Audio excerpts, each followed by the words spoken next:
Welcome back to the Blue Jacket Way. My name is Dakin Thompson with the Chuckyodoka FFA chapter.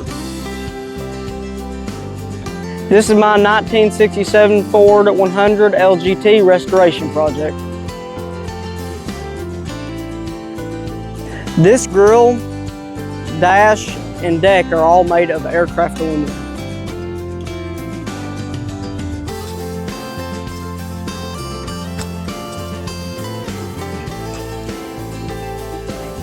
We've nicknamed this tractor Mr. Blue and be our 2026 fair entry project. We kept the original dual wheels for extra pulling power. It is also equipped with the original 10 horsepower Kohler motor. This tractor was purchased in Rocky Top, Tennessee, as well as a donor tractor that was purchased in Michigan.